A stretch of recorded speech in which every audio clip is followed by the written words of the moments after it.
सभी पत्रकार छायाकार मित्रों का इस अति महत्वपूर्ण प्रेस वार्ता में बहुत बहुत स्वागत है।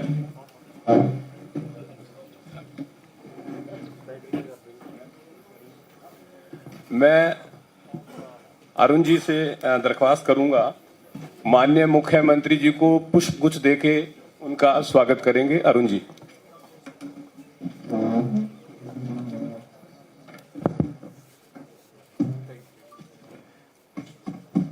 अरुण जी माननीय मंत्री कृष्ण बेदी जी को पुष्पगुच्छ देके उनका स्वागत करेंगे।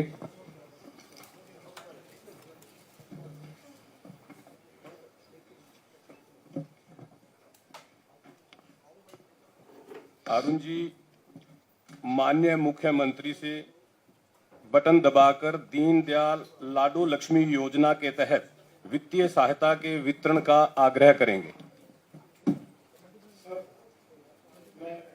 विभाग की तरफ से आपसे अनुरोध करूंगा कि आप पिछले 2 महीनों के समय के अंदर जो 7,877 बेनिफिशियरी हमारे दयालु स्कीम की है, उनकी कुल राशि 298 करोड़ की बनती है, उसका आपके कार्यक्रमों से बटन दबा के राशि को जारी करने पहले लाडो लक्ष्मी जी पहले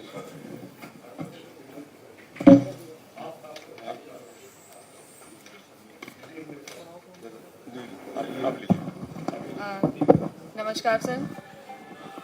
जैसा कि सभी जानते हैं, निरंतर मुख्यमंत्री महोदय दीनदयाल लाडो लक्ष्मी योजना के तहत सभी महिला बेनिफिशरीज को निरंतर राशि विस्तृत करते रहे हैं। मैं इसके डिटेल्स अभी ना बता के माननीय मुख्यमंत्री जी से ही रिक्वेस्ट करूंगी कि वो अपने भाषण में पूरा डिटेल आपको दें। अभी मेरा आग्रह है मुख्यमंत्री जी से, सर कृपया बटन दबाकर ये राशि सभी महिला बेनिफिशरीज को वितरित करें।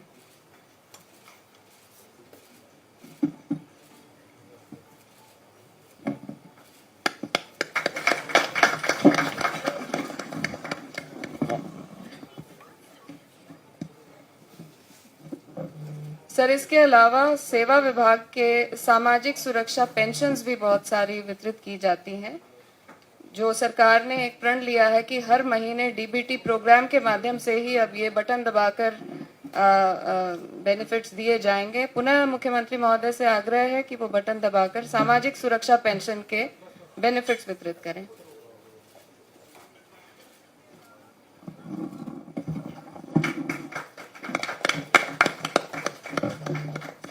अब मैं अतिरिक्त मुख्य सचिव वित्त विभाग श्री अरुण कुमार गुप्ता जी से अनुरोध करूंगा, माननीय मुख्यमंत्री महोदय से बटन दबाकर दयालु योजना के तहत वित्तीय सहायता के लिए वितरण का आग्रह करेंगे। सर, दयालु योजना आपकी सरकार ने 1 अप्रैल 2023 से शुरू की थी सर।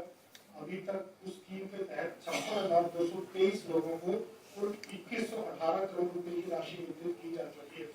आज आपसे अनुरोध है कि 298 करोड़ की राशि जो पिछले 2 महीने के बेनिफिशियरीज को जो 7,875 की संख्या है, उनको भी ये राशि वितरित करनी है।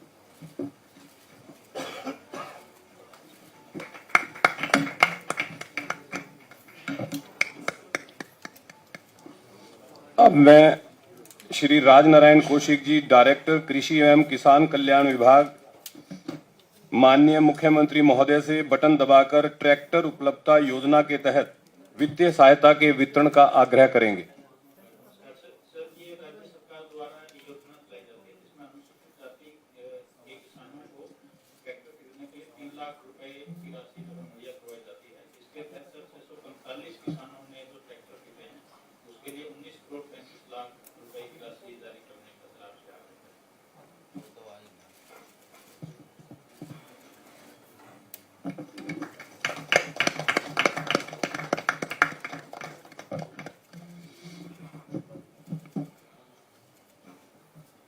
अब मैं माननीय मुख्यमंत्री जी से आग्रह करूंगा, इस प्रेस वार्ता को संबोधित करें। माननीय मुख्यमंत्री।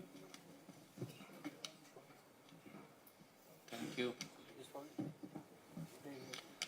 सभी पत्रकार एवं छायाकार मित्रों का हमारे साथ आज इस कार्यक्रम में हमारे कैबिनेट मंत्री कृष्ण बेदी जी, और हमारे फाइनेंस विभाग के एसीएस अरुण गुप्ता जी, सभी विभाग के हमारे अधिकारीगण और हमारे मीडिया के प्रवीण अत्रे जी, राजीव जेटली जी, उपस्थित पत्रकार एवं छायाकार मित्रों, आप सब जानते हैं कि हर महीने की 10 तारीख को जो विभिन्न योजनाओं के तहत लाभार्थियों को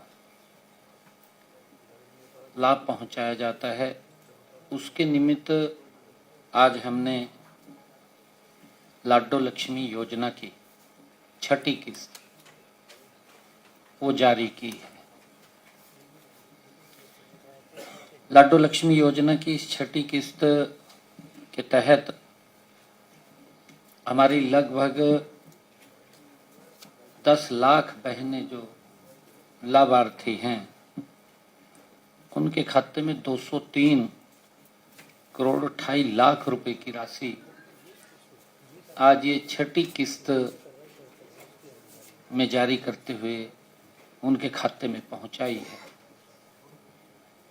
कुल मिलाकर के 6 किस्तों में 1038 करोड़ 5 लाख रुपए की राशि बहनों तक पहुंची है।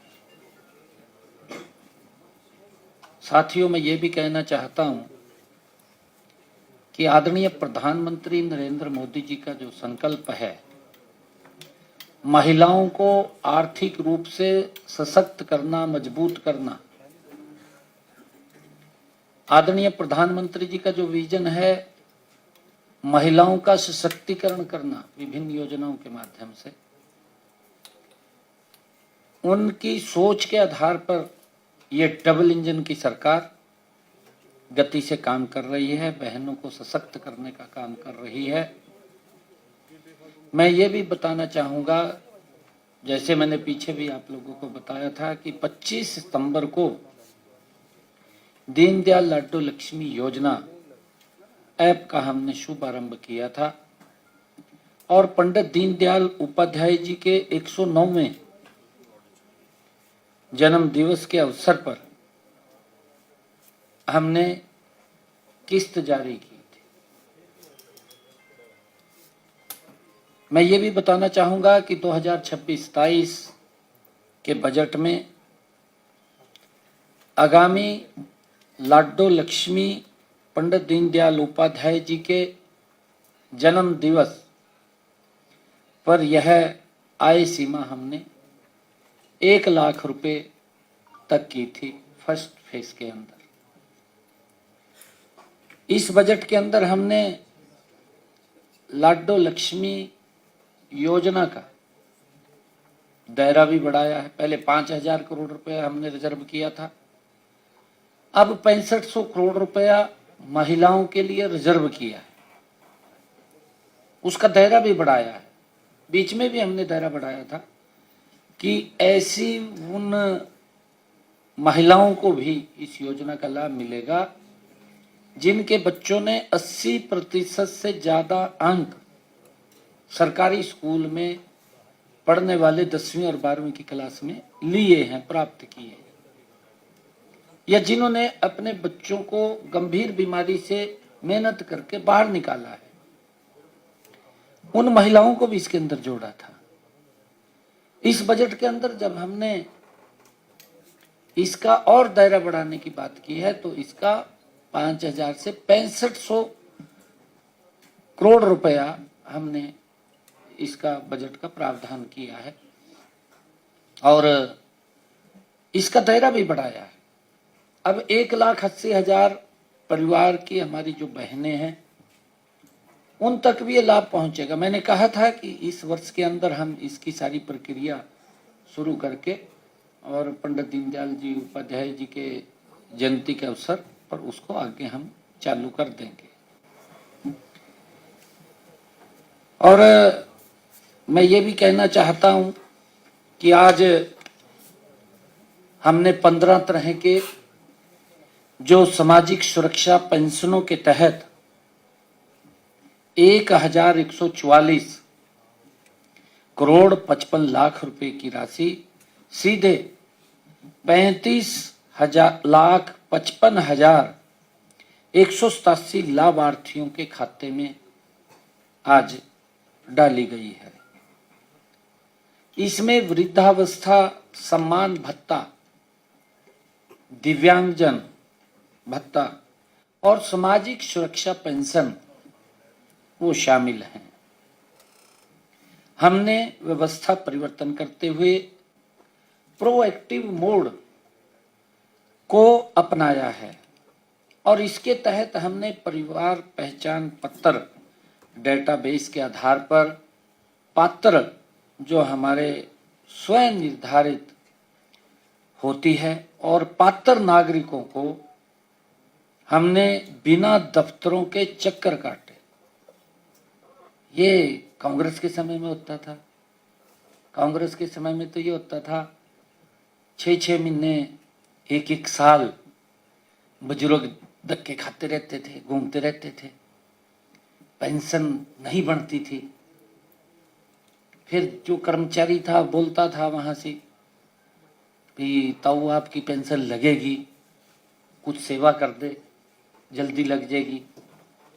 इस प्रकार का सिस्टम कांग्रेस के शासन में था। निराई भ्रष्टाचार कांग्रेस के शासन में था। कार्रवाई नहीं होती थी कोई भी। आज गति से कार्रवाई होती है। कहीं हमने जो लोगों तक लाभ पहुंचता है उसको प्रोएक्टिव मोड के अंदर किया है। इसीलिए किया है ताकि बुजुर्गों को कहीं जाना ना पड़े, चक्कर ना काटने पड़े। 60 साल के हो जाते हैं, ऑटोमेटिक पेंशन लग जाती है। उसके अंदर भी क्योंकि जैसा सॉफ्टवेयर है अलग अलग तरह से अपडेट करना पड़ता है, उसको भी अपडेट करेंगे। परंतु जब अपडेट करते हैं तो कांग्रेस के लोगों को उसकी भी पीड़ा होती है। वो बोलने लग जाते हैं ये कर दिया जी, वो कर दिया जी। भाई सिस्टम को ठीक किया जा रहा है और जब सिस्टम को ठीक किया जा रहा है तो आम लोगों को तो दिक्कत नहीं है, कांग्रेस को दिक्कत होती है। भाजते फिरते हैं। फिर कई लोग दुकानें खोल लेते हैं। कहा जी दुकान खोल लो, कहा इसको ठीक करेंगे, कहा। परंतु सरकार ठीक करने में लगी हुई है, कोई दिक्कत नहीं है किसी प्रकार की आम जन को। ये सरकार नरेंद्र मोदी जी के नेतृत्व में जो डबल इंजन सरकार चल रही है, आम व्यक्ति को, गरीब व्यक्ति को लाभ पहुंचाने का काम आजादी के बाद अगर किसी सरकार ने किया है तो वो नरेंद्र मोदी जी के नेतृत्व वाली सरकार ने किया है। डबल इंजन सरकार ने किया है आजादी के बाद। नहीं तो राज्यों ही फिराते 2-4 उनके जो इर्द गिर्द घूमते रहा थे, 5-4 दलवाए देते में रौला पाई जाते, कहा मन्नू मिल गया, मन्नू मिल गया। लोग, आम व्यक्ति वंचित रहता था, उस तक लाभ नहीं पहुंचता था। और वो भी नेता राजी हुए फिरा थे।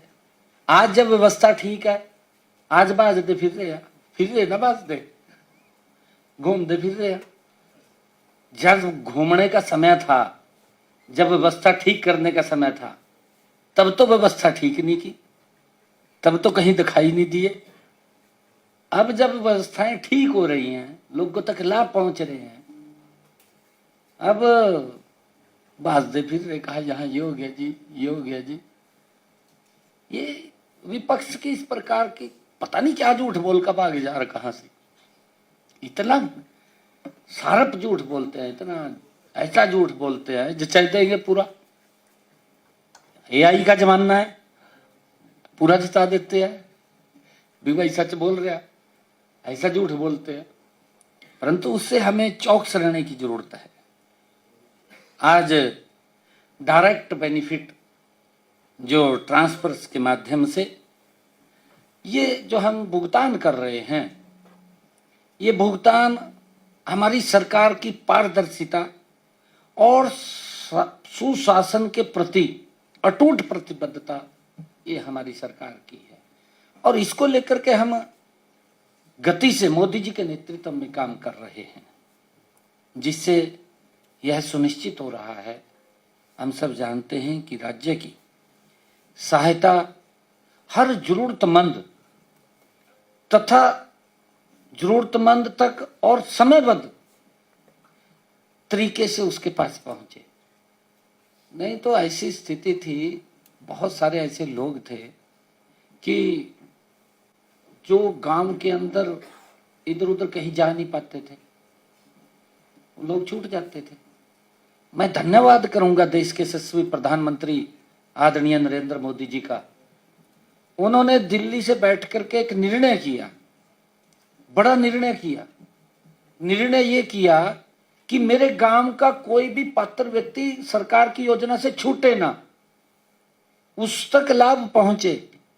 आपके सामने है गांव गांव घर घर कैसे विकसित भारत यात्रा पहुंची, गई है ना। जो व्यक्ति ऐसे थे कि जो बाहर ना जा सके, दफ्तर तक भी ना जा सके, कम से कम अपने गांव में तो उस योजना के साथ जुड़ जाएं। ये आप देखिए मोदी जी किस तरीके से गरीब व्यक्ति को सशक्त और मजबूत कर रहे हैं। ये कांग्रेस जो आज बोल रहे हैं, इब राहुल गांधी का तो जेब में हाथ नहीं निकलता, फंसी रहा। मान ले कोई उसका स्वागत भी कर रहा तब भी हाथ जेब में पड़ रहा। भाई कम से कम तेरा कोई स्वागत करा तो एक हाथ तो बाहर काट लेना चाहिए, पर जेब में ही पड़ रहा। किस प्रकार का झूठ बोलते हैं, गजब का झूठ बोलते हैं। देश को किस प्रकार से इन लोगों ने पीछे धकेलने का काम किया है, इनकी गलत नीतियों के कारण। देश के लिए तो नीतियां इनकी गलत थी, परिवार के लिए नहीं थी। परिवार के लिए तो नीतियां ठीक है इनकी, लगे रहते हैं परिवार को मजबूत करने में। अब घूम रहे हैं, कभी राहुल के पास जा रहे, कभी कहीं जा रहे। भाई जब समय था तब तो तुम गुम में नहीं है, अब इस प्रकार की बातें करते हैं। हम धन्यवाद करते हैं आदरणीय प्रधानमंत्री जी का। टाइम ही बग जा। ऐसा ब्रीफिंग के बाद देखिए, बीच में डिस्टर्ब ना कीजिए, ब्रीफिंग पूरी होने दीजिए, उसके बाद सवाल कर लीजिएगा। मैं तो फोटो में देखता हूँ, आजकल आप इतनी ज्यादा वो करते हैं।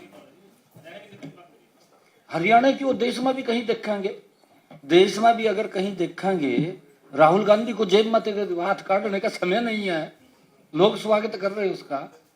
लोग कौन स्वागत कर रहे हैं, उसी के इर्द से गिर्द के करते हैं, परंतु जेब में तो आप तो काट लेना।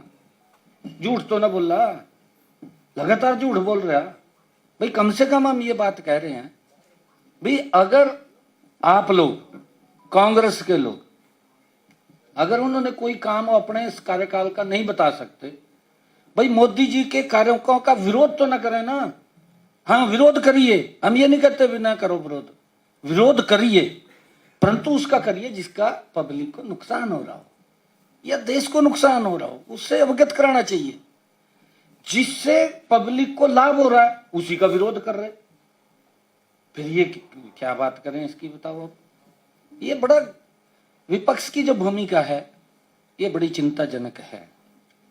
साथियों मैं ये भी कहना चाहूंगा कि आज हमने दयालु योजना के तहत कि इसको भी हमने ऑनलाइन किया है, नहीं तो गरीब परिवार के ऊपर आपत्ति का पहाड़ टूट जाता था, सरकार का लाभ नहीं पहुंचता था, पता नहीं कहां चला जाता था, कहां नहीं चला जाता था, खाली घोषणाएं होती थी।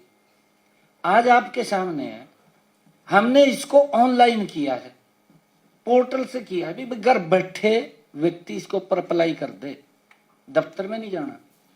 अधिकारी की जिम्मेवारी वेरीफाई करेगा, वेरीफाई करके उसके खाते में पैसा जाएगा, घर में ही जाएगा, उसके अकाउंट के अंदर जाएगा। ये व्यवस्था की है, इससे आम जन के अंदर संतुष्टि का भाव है। कांग्रेस ने तो उसमें से भी ये सोचते थे भी कुछ पैसा मेरी जेब में चला जाता, लीक हो जाता रास्ते में। ये हालात, बहुत हालत खराब की है कांग्रेस ने, इतने हालात खराब किए। आज इस तरीके से घूम रहे हैं जैसे मछली को पानी से बाहर रखते कार्ड का, वो स्थिति हो रही है। परंतु स्थिति बहुत ज्यादा कांग्रेस की भयानक है। झूठ बोल रहे हैं सारा दिन, आरोप लगाते हैं, आरोप लगा करके भाग जाते हैं, परंतु कहीं कोई गलत है भाई उसके बारे में बताओ भी। मैंने पीछे भी कहा था, आप लोगों के माध्यम से कहा था भी, सुझाव देना चाहिए। विधानसभा में भी कहा मैंने विधानसभा में भी कहा भाई विपक्ष की जिम्मेवारी है कि तथ्यों के साथ उसको बताए, क्योंकि अच्छा होता है कि विपक्ष जब कोई बात बताता है तो उसके अंदर सरकार की ड्यूटी है कि सुधार करे। अगर सुधार नहीं करे तो पब्लिक सुधार कर देती है। परंतु इन्होंने तो क्या हाल किए है ना, कोई मुद्दा लेकर के आ गया और फिर भाज गए, जुतियां भी अगले दिन पैका ले जा, वो भी नहीं पाते हैं, बाज ही रहे हैं। दयालु योजना के तहत मैं जिसकी बात कर रहा था, 7,875 परिवारों को 998 करोड़ 7 लाख रुपए की आर्थिक सहायता आज उनके खाते में भेजने का काम एक बटन दबा करके किया। यही ट्रांसपेरेंसी नरेंद्र मोदी जी की है। नरेंद्र मोदी जी मेरे किसान को साल के अंदर 3 बार डायरेक्ट पैसा पहुंचाते हैं। ये कोई छोटा विषय नहीं है जिसकी मैं आज चर्चा कर रहा हूं। आदरणीय नरेंद्र मोदी जी ने 22 किस्तें प्रधानमंत्री किसान सम्मान निधि की पहुंचाई। 22 किस्तों के अंदर नरेंद्र मोदी जी ने मेरे हरियाणा के किसान के खाते में 7,500 करोड़ रुपया 7,500 करोड़ रुपया पहुंचाने का काम किया है। भाई राहुल तो जेब में हाथ पाए घूम रहा था, भी बताए दे भी तेने क्या कराया, तेरे समय में इतने लंबे सरकार रही है। हुड्डा साहब बताए दे, ये तो घूम रहे, कभी कहीं जा रहे कभी कहीं जा रहे। मैं बताना चाहूंगा उनके समय में भी क्या हाल होता था, अभी थोड़ी देर में बताऊंगा। अभी मैं गरीब आदमी की बात कर रहा हूं, उन तक जो हालत पहुंचाने की, जो योजनाओं का लाभ पहुंचाने का काम था, अभी उसके ऊपर चर्चा कर रहा हूं, क्योंकि कोई गरीब व्यक्ति न छूटे। आदरणीय मोदी की सरकार जो डबल इंजन की सरकार है, वो गरीब के दर्द को समझ रही है, समझ करके उसका लाभ पहुंचाने का काम सरकार कर रही है। और आज से पहले इसी योजना के तहत, जैसा अभी अरुण जी ने भी बताया है कि ये 2023 के अंदर हमने शुरू किया था, अब तक हमने 56,223 परिवारों को 2,118 करोड़ 23 लाख रुपया डायरेक्ट उस परिवार के खाते में पहुंचाया है जिसके ऊपर कोई विपत्ति का पहाड़ टूटा है, हमने उसके खाते में पहुंचाया है। ये छोटी बात नहीं है। ट्रांसपेरेंसी आधार के ऊपर यही गरीब व्यक्ति को सशक्त और मजबूत करने का माध्यम है। इनके समय में तो बातें होती थी, ये तो खाली घोषणा कर देते थे, घोषणा करके भाग जाते थे। मैनिफेस्टो ध्यान इनके रहा था, क्या कराया क्या नहीं कराया, बात तो ये झूठ फैलाने की करते रहते हैं। परंतु साथियों, हमने आज ही आपके सामने है, जब से आदरणीय मोदी जी के नेतृत्व में सरकार बनी है, हमारे मोदी जी के नेतृत्व वाली सरकार जो हमारे अनुसूचित जाति वर्ग के लोग हैं, किसान हैं, उनकी भी चिंता अगर कोई सरकार कर रही है तो नरेंद्र मोदी की सरकार कर रही है। पड़ोस में पूछ लो, पंजाब के अंदर कांग्रेस की भी रही है, आम आदमी की सरकार है। भाई जो अनुसूचित जाति के किसान हैं उनको ट्रैक्टर के लिए कभी सब्सिडी दी है क्या? पूछना चाहिए, कभी सब्सिडी दी क्या? आज हमने पिछले साल भी, मेरे ख्याल उससे पिछले साल भी लगातार हमारी सरकार, आज हमने जो अनुसूचित जाति के हमारे किसान हैं, ऐसे 645 किसानों को ट्रैक्टर खरीदने के लिए 19 करोड़ 35 लाख रुपए की राशि आज जारी की है। और वो जल्दी ही उनको ट्रैक्टर मिलेगा, चाबी देने का काम उनको करेंगे। आज ये सब्सिडी जारी की है ताकि वो ट्रैक्टर अपना खरीद सके। पर ट्रैक्टर 3 लाख रुपए उनको दे रहे हैं, पर ट्रैक्टर 3 लाख रुपए, क्योंकि गरीब को कैसे सशक्त और मजबूत किया जाए, ये हमारी सरकार का ध्येय है। और साथ ही मैं भी कहना चाहूँगा कि इसको हमने ट्रांसपेरेंसी तरीके से किया है, कर रहे हैं, क्योंकि उपायुक्त के महोदय के माध्यम से हम इसको एप्लीकेशन से लेते हैं और उसके माध्यम से उनको हम देने का काम करते हैं। और मैं ये भी बताना चाहूँगा आज आप लोगों को कि आज हमने विभिन्न 18 योजनाओं के तहत कुल 1,665 करोड़ 25 लाख रुपए सीधे लाभार्थियों के खातों में आज राशि डाली है। 1,665 करोड़ 25 लाख सीधे गई है आज, अभी बटन जो हमने दबाया है। साथियों, मैं ये भी बताना चाहूँगा कि पिछले दिनों हरियाणा में भारी बारिश हुई है। हमारी पूरी नज़र उस बरसात से कोई नुकसान ना हो मेरे किसान का, हमारी पूरी नज़र हरियाणा प्रदेश के हर कोने पर थी। गत 6, 7, 8 अप्रैल को क्योंकि भारी बरसात हुई है, प्रदेश के 4 जिलों फतेहाबाद, हिसार, सिरसा, कुरुक्षेत्र के कुछ गांवों में फसलों को नुकसान होने की रिपोर्ट हमें प्राप्त हुई है, क्योंकि ओलावृष्टि हुई है, कहीं कहीं अलग पॉकेट्स के अंदर हुई है। मैंने स्वयं वहाँ के जिला उपायुक्तों से भी फोन पर पूरी रिपोर्ट लिया है, स्वयं बात की है। हमने किसी किसानों की फसल को हुए नुकसान एवं भरपाई के लिए कल ही हिसार, सिरसा, फतेहाबाद के लिए पोर्टल खोल दिया है। बाकी नुकसान वाले जिलों में खोल दिया जाएगा, कार्रवाई हो जाएगी तुरंत। आज सुबह 10 बजे इस पोर्टल पर तीनों जिलों के 21 गांव, जहां जहां नुकसान हुआ है वहां खोला है, 21 गांव के 1,350 किसानों ने 10,088 एकड़ क्षेत्र का पंजीकरण भी करवा लिया है, क्योंकि वेरीफाई होगा, उसके बाद उसको वेरीफाई करेंगे। इनमें फतेहाबाद जिले के 9 गांव हैं, हिसार के 10 गांव हैं, सिरसा के 2 गांव शामिल हैं। और साथियों, कुरुक्षेत्र के भी कुछ गांव, 6 गांव के करीब में कुरुक्षेत्र के हैं, उसका पोर्टल भी आज शायद खुल जाएगा। सरसों की खरीद के अंदर भी हम लगातार, क्योंकि 28 मार्च से हमने सरसों की खरीद शुरू की थी, अब तक मंडियों में 16,046 मीट्रिक टन सरसों की आवक हुई है हरियाणा प्रदेश के अंदर। इनमें से 3,421 मीट्रिक टन सरसों की सरकारी खरीद की गई है। शेष सरसों निजी व्यापारियों द्वारा खरीदी गई है, क्योंकि एमएसपी से ज्यादा मूल्य मिला है, व्यापारी लेकर के गए हैं। मुझे खुशी है कि जब एमएसपी ज्यादा मिलता है तो मेरे किसान का लाभ होता है। मंडियों में 1,558 मीट्रिक टन सरसों का उठान कराया जा चुका है। किसानों को 6,200 रुपये प्रति क्विंटल जो एमएसपी है, एमएसपी के हिसाब से अब तक 4,94,00,000 रुपए का भुगतान डीबीटी के माध्यम से उनके बैंक खातों में किया जा चुका है।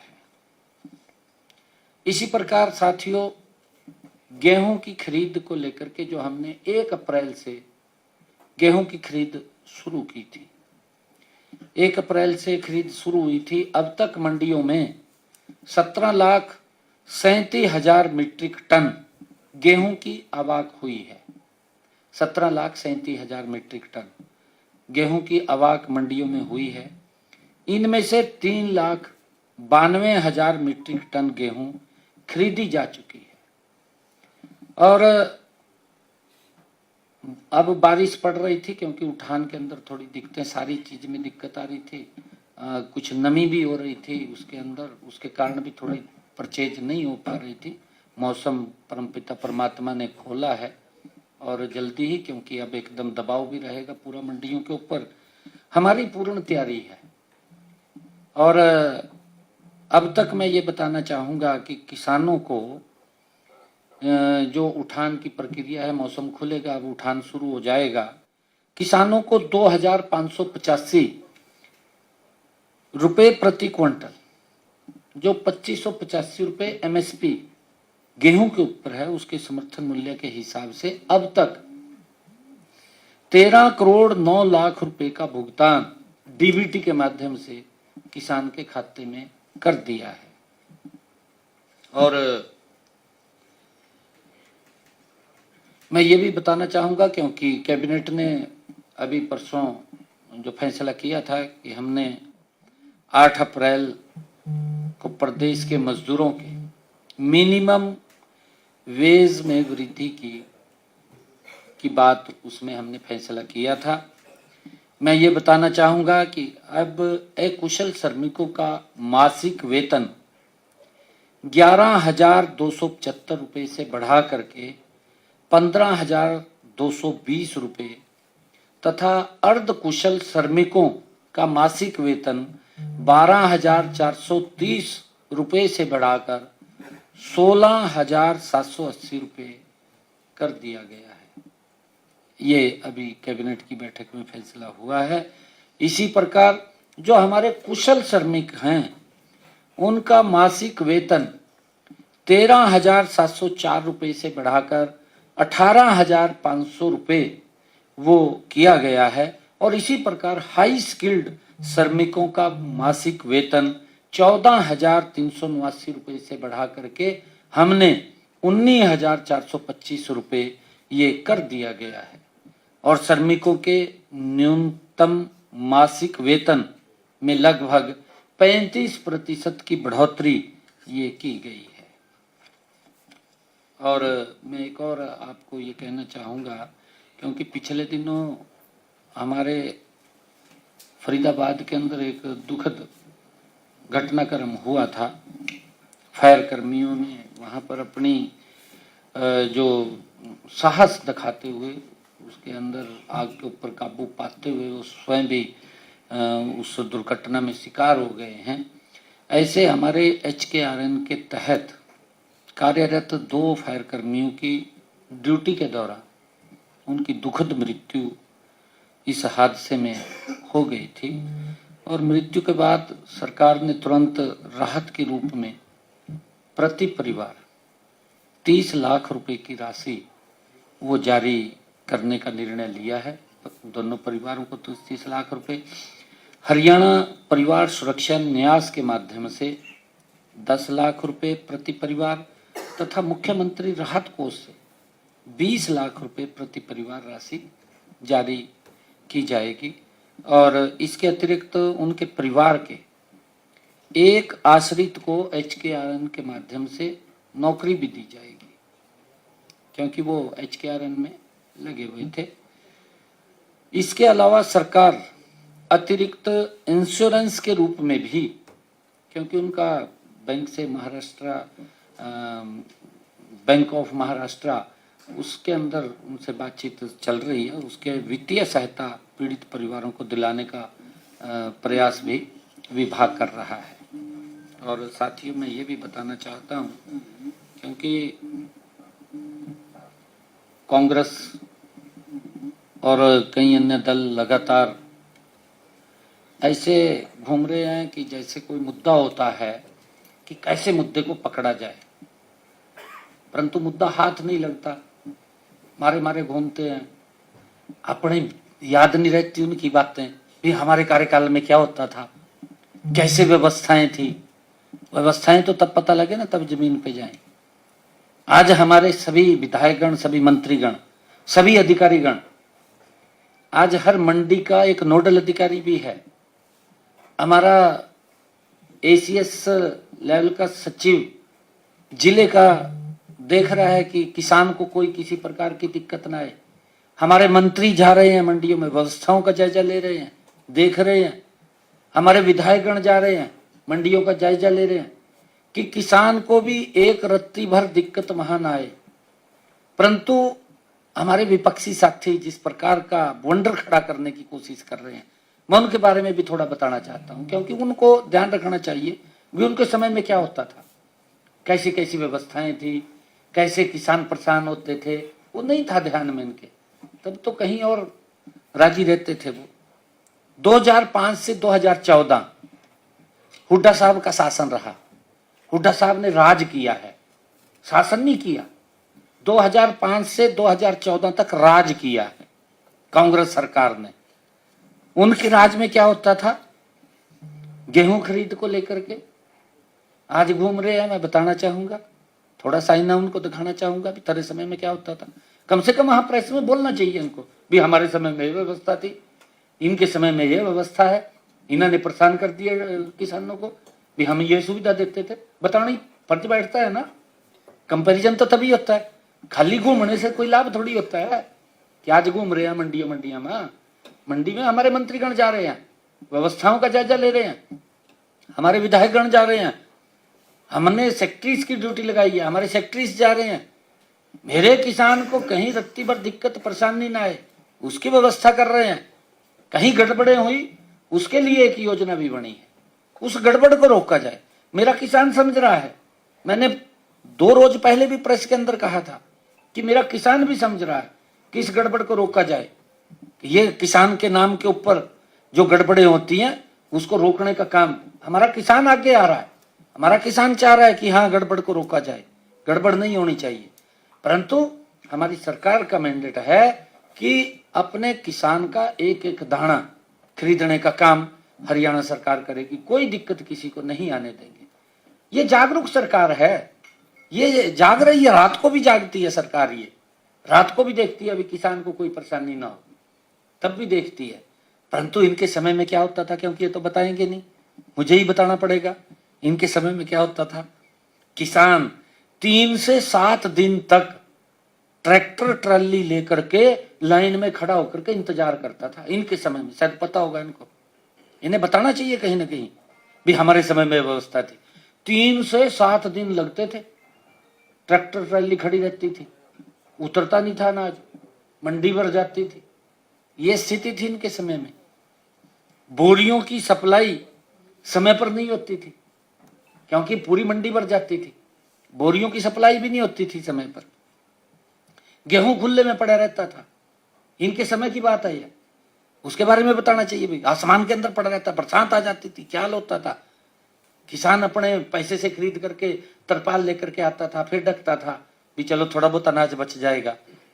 परंतु सरकार ध्यान नहीं करती थी।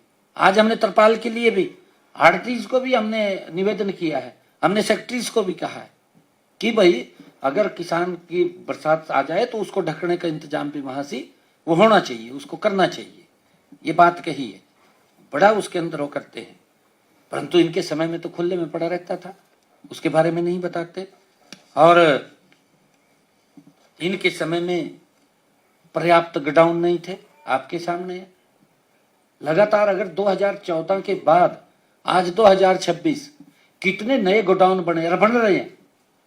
ऐसा नहीं है, धीरे धीरे करके हर वर्ष उसके अंदर जुड़ते हैं, नए गोडाउन जुड़ रहे हैं। ये अपने समय के 10 साल का हुड्डा साहब घूम रहे हैं, प्रेस के अंदर बताए ना कितने गोडाउन बनाए थे। केंद्र में भी सरकार थी इनकी, केंद्र में भी कांग्रेस की सरकार थी और यहां भी ये मुख्यमंत्री थे। ये बताए ना कि किसान की फसल की सुरक्षा के लिए हमने कितने गोडाउन बनाए थे, बताएं। और हमने कितने बनाए हैं वो सारा की सारी फिगर है, देख लें।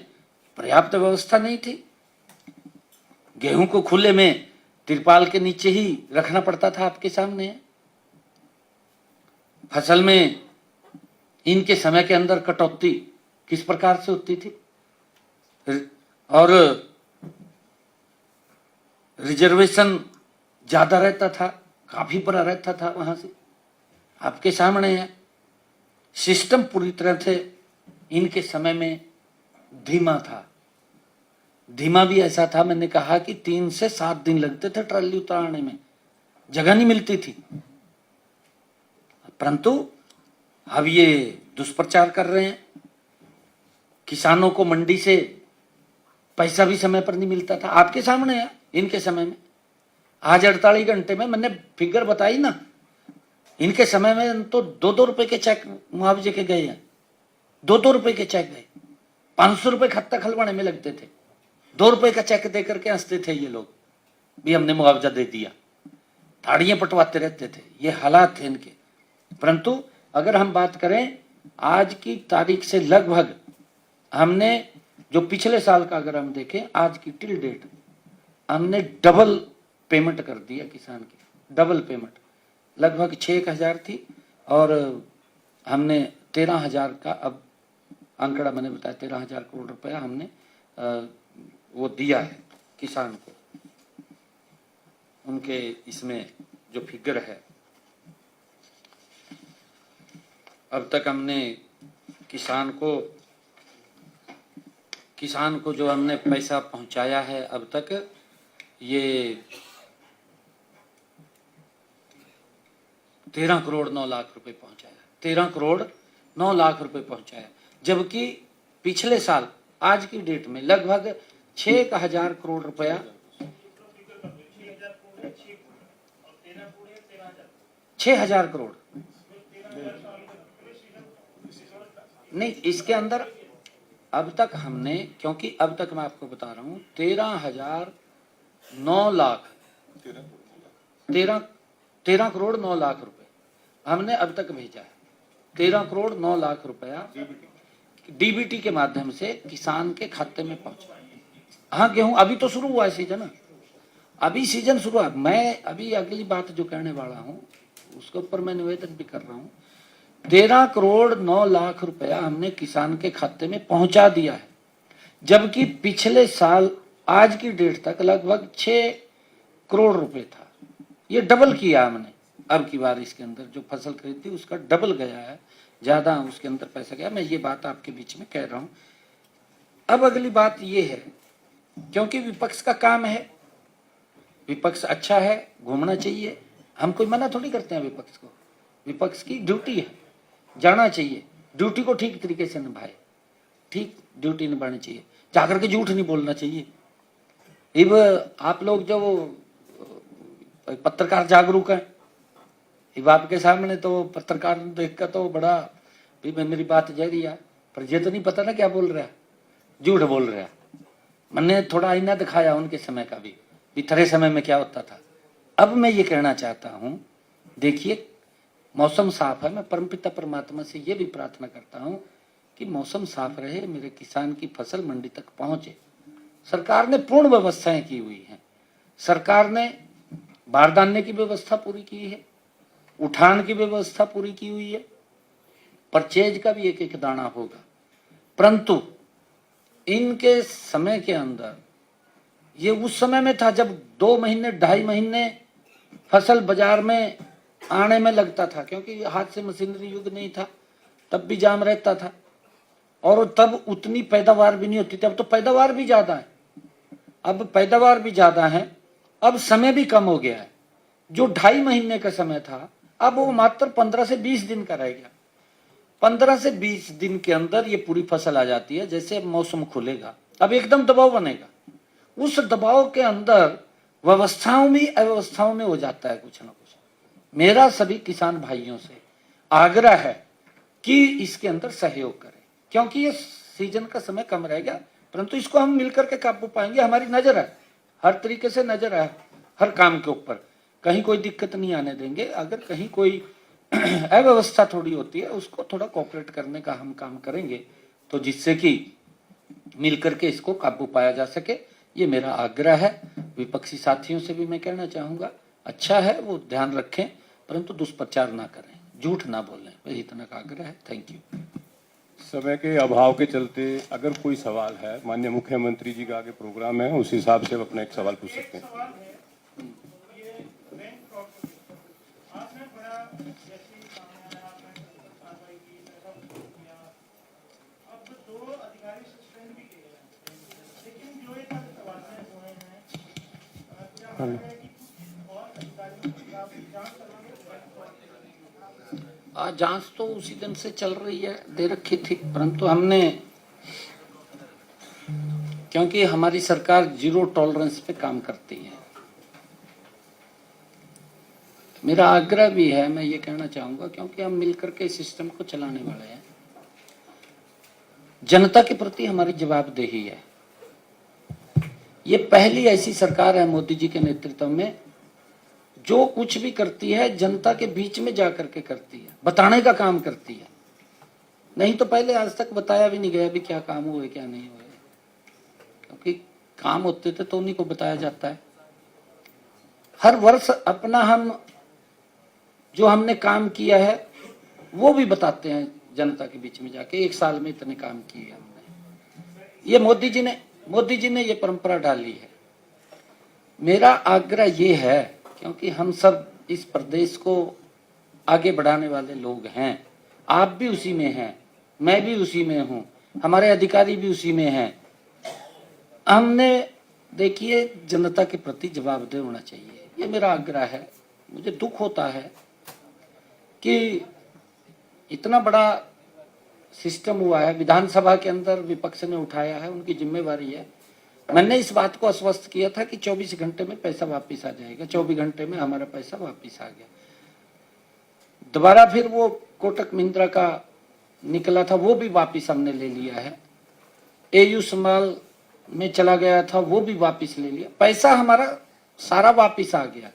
और ये भी ऐतिहासिक बात है कि उसके अंदर हमारा पैसा पूरा टाइमली वापस आया, विद ब्याज आ गया, उसकी दिक्कत नहीं है। परंतु जहां जिसने गड़बड़ करी थी, मैंने विधानसभा में खड़े होकर के कहा था कि एक कमेटी मैं बना रहा हूं, और अरुण जी के नेतृत्व में वो कमेटी की घोषणा करी थी, क्योंकि फाइनेंस के हमारे सेक्रेटरी हैं, इनके नेतृत्व में कमेटी बनी थी। और एंटी करप्शन ब्यूरो भी उसके अंदर लगा हुआ था, उसको भी हमने जांच दी थी कौन कौन इसमें शामिल है, उसको ऊपर नीचे से लेकर के, क्योंकि इसमें चाहे बैंक है चाहे अन्य कोई और व्यक्ति है जिसकी मिलीभगत है, उसके अंदर उसमें कहीं ना कहीं दिक्कत है, तो उसकी जांच कराई। जैसे जैसे जांच आगे बढ़ रही थी तो वो उस पर कार्रवाई भी हुई है, और अब वो सीबीआई को चला गया है। अब सीबीआई इशू ये है जो 5 लोगों को ट्रांसफर किया था पशु, केवल ट्रांसफर किया करने के पीछे क्या इस बैंक में उनकी इस प्रकार की कमी जो आपके सामने जिसमें आपने आदेश अभी सारा विषय चल रहा है, और उसके अंदर क्योंकि अभी सीबीआई को भी चला गया है ये विषय, तो सीबीआई से जैसा भी रिपोर्ट आएगी तो उसके अंदर बताएंगे। मैंने कहा है कि जहाँ जहाँ भी हमने इसके अंदर जो आया है विषय, ये विषय ध्यान में आया है। और हमारे जो ट्रांसफर की आप बात कर रहे हैं, ट्रांसफर तो रूटीन का मामला होता है, ये सरकार का अपना होता है कि किस अधिकारी को कहाँ से काम करना है। ऐसा नहीं कह सकते हम किसी के बारे में, नहीं ऐसा नहीं कह सकते, उसकी जांच चल रही है। मुख्यमंत्री जी, इसमें सीबीआई जांच की जरूरत क्यों महसूस की गई सर? जब एसीबी जांच कर रहा था तो कुछ गंभीर चीजें निकल कर आई होंगी, इसीलिए आपने नहीं, देखिए गंभीर तो चीजें हैं कि ये हरियाणा प्रदेश के जन का, उनके पसीने का पैसा है, और वो कैसे बैंक से अदर खातों में चला गया पैसा, वो सारा जांच का विषय है। कह रहा जांच चल रही है।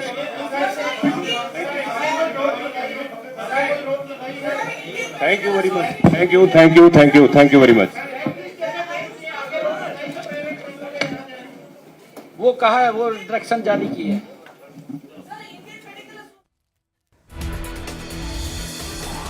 तो चंडीगढ़ से खबर है, सीएम सैनी ने लाभार्थियों को राशि वितरित की।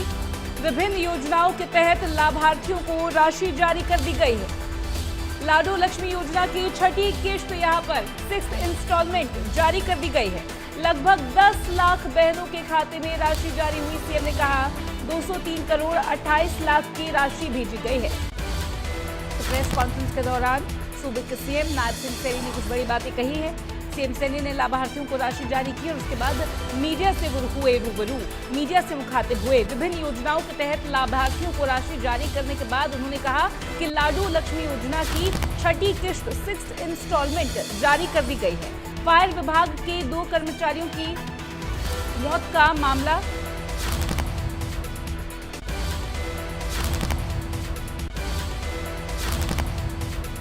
बड़ी खबर बता रहे हैं आपको इस वक्त की बिग ब्रेकिंग। फायर विभाग के 2 कर्मचारियों की मौत का मामला। सीएम सैनी ने सहायता राशि का ऐलान यहां पर किया। दोनों को 30